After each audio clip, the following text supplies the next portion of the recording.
Imagine your elderly mother was just placed in long term care after years of taking care of her at home, and you discover that family centered care is a pillar of the philosophy of care at her nursing home. You're recognized as an expert in your parents' care because, of course, you are. You're appreciated for your knowledge of the things that make her happy and loved. You bring her comfort and help keep her safe. The staff spends time to get to know you and your needs. You get to maintain that role as caregiver, and that means a lot to you, whilst working alongside the healthcare professionals that she also needs. You want what's best for her, and this partnership empowers you to work as an ally with the healthcare professionals in decision making that will influence her quality of care and safety. In the debate this week, I was on the affirmative side of the motion that family be considered essential partners in acute and long-term care.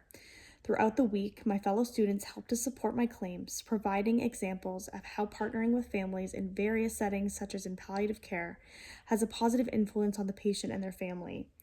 The discussion of family integrated care and the neonatal intensive care unit was a great example of how a program can be developed that utilizes family as partners, that includes strategies that speak to the importance of supporting the family through communication and education. Partnering with families has been a priority, and there was good progress being made throughout Canada with the Better Together campaign. Then what happened? The COVID pandemic. The restriction of family presence was the study that no one asked for. Take family away, see what happens. Wouldn't have been an ethical study, that's for sure. But what came from it was a change in tone from better together to essential together. My opponent agreed that family is important, but expressed ethical concerns as well as concerns for the safety of the patient and the well-being of the caregiver. What my opponent did was list some barriers to family as essential partners, and I thank her for that insight.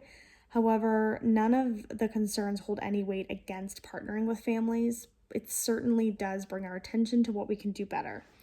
Some of the concerns raised by my opponent can be supported at the individual level through therapeutic relationships and conflict resolution, to a systems approach in which policies are in place that are supportive of caregivers. And seeing as caregivers provide billions in unpaid care, it is certainly worth investing in them. I have provided not only evidence of safety with family partnership, but actual positive outcomes. I continue to argue that without family support, we are creating a burden on our healthcare system. We should be advocating for families as they are advocate for the patients. We should be supporting families as they are the support for the patients. Families are a part of the healthcare team, and they deserve that same respect. Thank you all for engaging in the debate, and especially to my opponent for her efforts. I appreciate your perspective, and it was a pleasure to learn alongside you.